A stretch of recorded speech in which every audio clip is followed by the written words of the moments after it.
2D 3D ပေါ့နော်သိမှာပါအားလုံးမင်္ဂလာပါပြန်လည်ကြိုဆိုလိုက်ပါတယ်ဒီနေ့ဗီဒီယိုလေးမှာတော့ဒီ 2D 3D ရဲ့အကြောင်းကိုပြောလိုက်ကြရအောင်ပေါ့နော်2D 3D ကိုထိုးပါမထိုးပါလို့ကျွန်တော်မပြောပါဘူးဒီ 2D 3D ရဲ့အလုပ်လုပ်ပုံလေးနဲ့ဒီကောင်တွေဘယ်လိုစဉ်းသက်လာလဲပြီးသွားလို့ရှိရင်ဒီຢာတွေကဘယ်လိုတွေလဲဆိုတာတော့ခင်ဗျားတို့သိဖို့လိုတယ်လို့ထင်တယ်အဲ့ဒါကြောင့်ကျွန်တော်လေ့လာထားပါတယ်ကဲဒါဆိုရင်တော့စလိုက်ကြရအောင်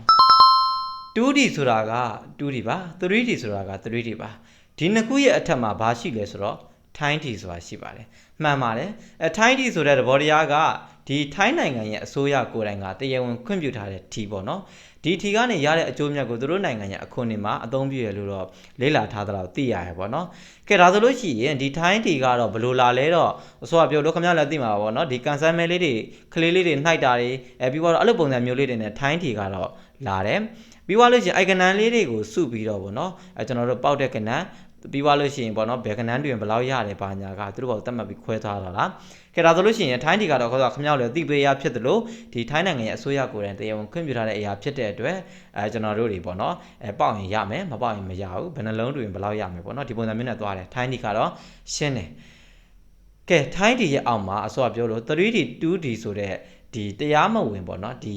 ီလောင်းကစားလေးလည်းရှိတယ်ဗျဒီဥစ္စာကကျွန်တော်တို့နိုင်ငံမှာတော်တော်လေးကိုပြန်ကျန်းနေပြီလို့တော့ထင်တယ်ကျွန်တော်အသက်ပေါ့နော်ကျွန်တော်အသက်9နှစ်အရွယ်လောက်ကတည်းက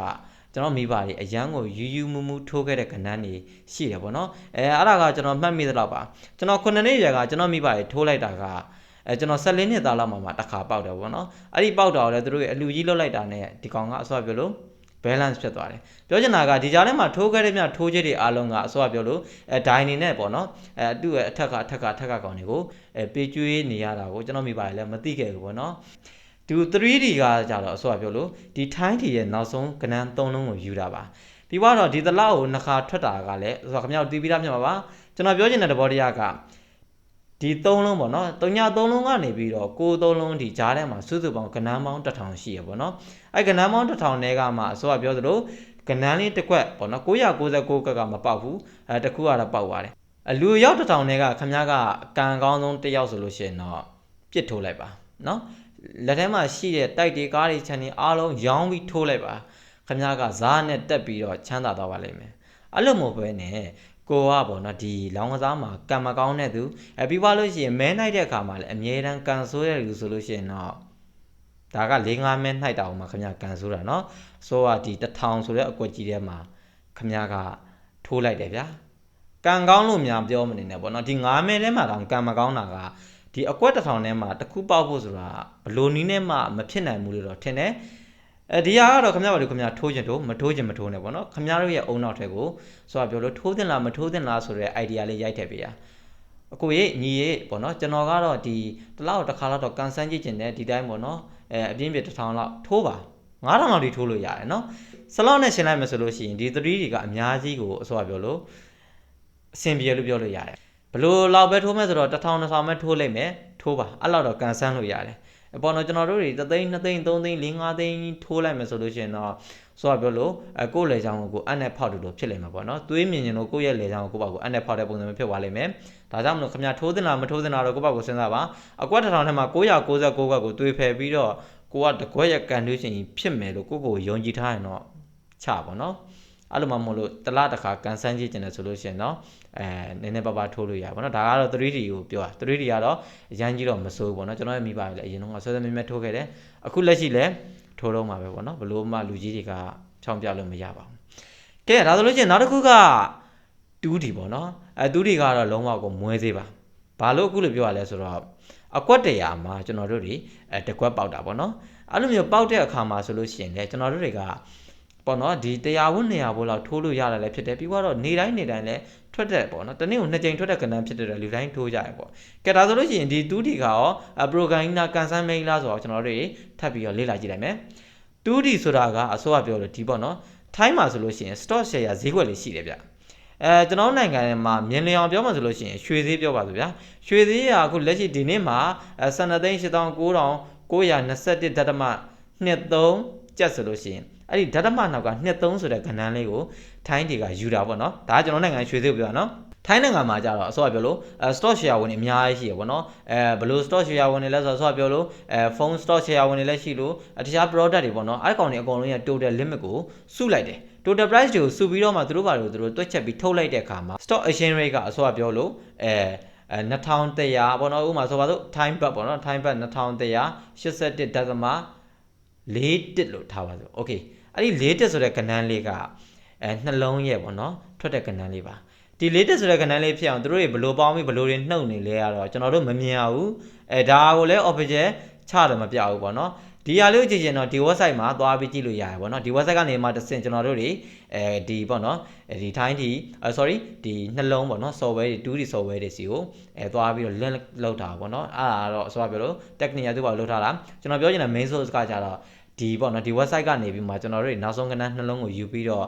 နှလုံးဆိုပြီးတော့ထွက်လာတာပေါ့ဒါကလည်း time back ကနေပြီးမှ season လာပြီးတော့ဆိုပါပြောလို့မြောက်ရီကနေမှကျွန်တော်တို့တစ်ဆင့်မြန်မာတနိုင်ငံလုံးကိုပြန့်သွားတဲ့အနေအထားမှာတော့ရှိမယ်လို့တော့ထင်တယ်ကျွန်တော်ဒီပြောချင်တာကကြတော့ဒီနှလုံးပေါ့နော်နှလုံးကဏ္ဍလေးတွေဘယ်လိုထွက်လဲဆိုတာအဲ့လိုထွက်တာပါ okay ဒါဆိုလို့ရှိရင်နှလုံးကဏ္ဍကိုထိုးသင့်လားဆိုတော့ဘာပဲဖြစ်နေအစောကပေါ့နော် 3D နဲ့စမယ်ဆိုလို့ရှိရင်တော့နည်းနည်းလေးနီးစက်တယ်လို့တော့ပြောလို့ရပါမယ်အဲ့ဒီ 3D တဲ့ပိုဆိုးတာကမွဲသေးပေါ့နော်ပိုပြီးမွဲပါတယ်ဘာလို့လဲဆိုတော့အကွက်တရားမှာတော့ငါတို့တွေပေါက်နိုင်ပါတယ်ဆိုတဲ့အတွေးကလူတိုင်းမှာရှိတယ်ပေါ့နော်အဲ့ဒါကြောင့်ကျွန်တော်တို့အကွက်တရားမှာကျွန်တော်တို့အကွက်90ကိုဘယ်လောက်အော်လိုက်မယ်ဆိုပြန်ပြီးတွက်ကြည့်လိုက်ပါတွက်ကြည့်လိုက်နော်ခမရဲ့အမြတ်မမြတ်ရင်တော့မှပဲခမရှုံးဒီနှမျိုးပဲရှိတယ်ကံကောင်းတော့မှသွားတယ်ဒဲကြီးပေါက်သွားခဲ့တယ်ဆိုလို့ရှိရင်တော့ကျွန်တော်လည်းမသိဘူးဒါဆိုလို့ရှိရင်တော့တခါတလေကံကောင်းတယ်တော့ပြောလို့ရတယ်ဒါမှမဟုတ်လို့ခင်ဗျားကဆိုပြောလို့မဲနိုင်တဲ့ခါမှာအများတန်းကန်စိုးနေတယ်လို့ဆိုလို့ရှိရင်တော့ဒီနှလုံးတွေသုံးလုံးတွေကိုမထိုးဖို့ကျွန်တော်အနေနဲ့ဒီနေရာကပြောသိချင်တယ်ပေါ့နော်တချို့တွေကြတော့လည်းကျွန်တော်ရဲ့ဒီပေါ်တော့မိသားစုဝင်နေတဲ့မှာလည်းရှိတယ်နှလုံးတွေသုံးလုံးတွေအရန်ဆွဲပြီးတော့ဘဝပြတ်သွားတဲ့တချို့လူတွေရှိရပေါ့နော်ဒါကလည်းခင်ဗျားပတ်ဝန်းကျင်မှာလည်းရှိမှာပါ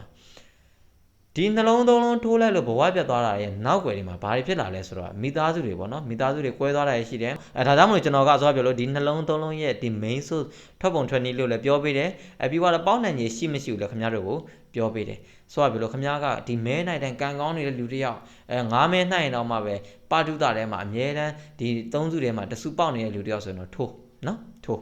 ပြီးသွားလို့ရှိရင်စီးပွားပြအောင်ကြီးထိုးမယ်ဆိုလို့ရှိရင်တော့ခင်ဗျားကအုံတော့မရှိရလို့ပြောလို့ရတယ်ဒီဗီဒီယိုထဲမှာကြည့်နေတဲ့လူတွေမှာနှလုံးသုံးလုံးထိုးပြီးတော့စီးပွားပြတ်ခဲ့တယ်ဆိုလို့ရှိရင်တော့ခင်ဗျအဲ့အချိန်တုန်းကဘလို့စိတ်ကူးတွေနဲ့ကိုထိုးခဲ့လဲဆိုတော့ပြန်ပြီးစဉ်းစားပါပြီးသွားလို့ရှိရင်ဒီຢာလေးတို့အောက်က comment မှာလည်းပြန်ပြီး share သွားပါဗောနော်ရှက်စရာမဟုတ်ပါဘူးအခုလိုမျိုးကိုဝန်ခံပြီးတော့ကိုလို့သူတို့တခြားသူတွေမလုပ်အောင်ပြောပေးတာကလည်းခင်ဗျကုသိုလ်လည်းရသလိုခင်ဗျတို့လည်းအများကြီးကိုဗောနော်လူတိုင်းကဂုံပြုတ်နေမှာသိကြပါပဲဒါကြောင့်မလို့ကိုယ့်ရဲ့အမားတွေအားလုံးကိုလည်းအောက်က comment မှာခြာသွားပေးခဲ့လို့ရပါတယ်ခုလိုမျိုးနှလုံးထိုးပြီးတော့ဘဝပြတ်တဲ့လူတွေထဲမှာကျွန်တော်ရဲ့အရင်နှီးဆုံးလူတွေလည်းပါတယ်ပေါ့နော်ဘယ်လောက်ထိဆိုးသွားလဲဆိုတော့အသိန်းကိုထောင်နဲ့ချီပြီးတော့စီပြီးတော့မှပဲကျွန်တော်တို့တွေသူတို့ရဲ့ဘဝတွေအားလုံးပျက်စီးသွားတဲ့အနေအထားမျိုးထိရှိခဲ့ပါတယ်ဒါကြောင့်မလို့ကျွန်တော်တို့နှလုံးသုံးလုံးကိုစီးပွားပြတ်လောက်တဲ့အနေအထားထိမလုပ်သင့်ပါဘူးပေါ့နော်ကန်ဆန်းကျင်တယ်ဆိုလို့ရှိရင်တော့သုံးလုံးကိုကန်ဆန်းသေးခြင်းပါတယ်တစ်လောက်1000ပဲဖြစ်နေတယ်2000ပဲဖြစ်နေတယ်ထိုးပါအများကြီးလည်းမထိုးပါနဲ့ပေါ့နော်အဲ့လောက်လေးပဲကောင်းပါတယ်ဒီနေ့ဗီဒီယိုလေးကတော့ဒီလောက်ပါပဲနောက်လာမယ့်ဗီဒီယိုလေးမှာလည်းခင်ဗျားတို့အတွက်အကျိုးရှိပြီးတော့အသုံးဝင်စေမယ့်အကြောင်းအရာလေးနဲ့ပြန်လာခဲ့ပါမယ်ထုံးစံတိုင်းမိတ်ဆက်ပေးရတဲ့ကျွန်တော်က Modern Techno ပါအားလုံးကိုကျေးဇူးတင်ပါတယ်